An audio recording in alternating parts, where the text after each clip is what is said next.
Why don't you invite me 10 minutes before the screening? Yeah, It's just easier. Jamal Finkley with Blacktree TV and Central Ave. I mean, what a fun movie. I mean, a lot of Thank you. action, a lot of stuff going on.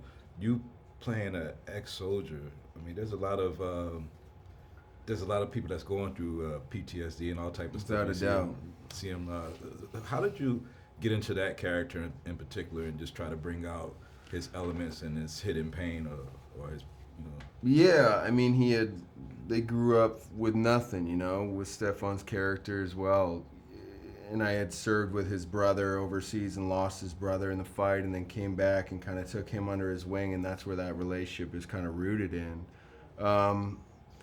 To be honest, it wasn't so much the PTSD that I literally ever thought of. I think it was more the loyalty and the brotherhood that these guys had, and what his commitment to his brother, you know. That's what really drove me through the whole thing. At any cost, obviously. Yeah. Through the whole thing. We're like in a new age of filmmaking where we have streaming services and big studios. As actors, like how are the different options for you budget wise and everything else when you're looking at this landscape now and opportunities when you look at streaming versus studio theatrical release like this? I think each has its own merit. You know, it's great as actors because they're making so much more. I think there's a lot more out there and a lot more available. I'm a real fan of going to the cinema. I love having that experience. So to be in a movie that is being theatrically released is a real joy, and that's always, I think for everybody, that's you know, the goal, the dream. That being said, it's opened up the world in a way that, you know, means there is more stuff, and there is incredible stuff being made that you're able to stream instantly. It suits people, it suits the world. Yeah. I'm just a bit of a dinosaur.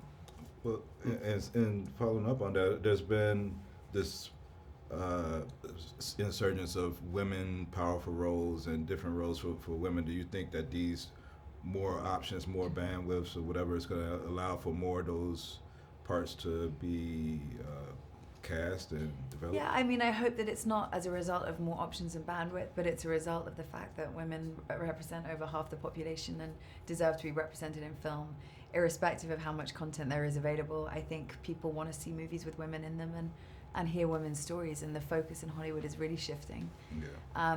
And there's a long way to go, but it's definitely, we're in a pivotal moment, and it's a great time to be a woman in film. You've played several intense characters, Gambit, John Carter, like all these things. Like the physical preparation when you're having to trade, like what's your preparation to get into the physical part of those characters? Yeah, I was lucky to be trained with Navy SEALs for a war film that I did, so I've carried that with me, so that helps. So there, you know, it's not a terrible stress anymore, and I do love that part of it, but that's where that comes from. Yeah, I'm Canadian, man. We grew up with like doors open, and like I never touched a gun until like Lone Survivor. So, Yeah. And when you're trained by the best, it's nice. Yeah. And the last question, I mean, part of this movie deals with police accountability for when police do wrong. I mean, what do you think is some things that we could do as a society to make police more accountable, just as civilians supposed to be more accountable? I think, you know, you can tell these stories where you show it, and that's what we're doing here. You know, there is corruption, and it needs to be addressed. There have been some heinous crimes committed, and that's outrageous. And I hope that you know, our job is not to really be too political, but to make a story where you see that there is corruptibility on both sides is an interesting way to start a conversation. Thank you guys for your time. Keep on making movies. We'll keep on watching.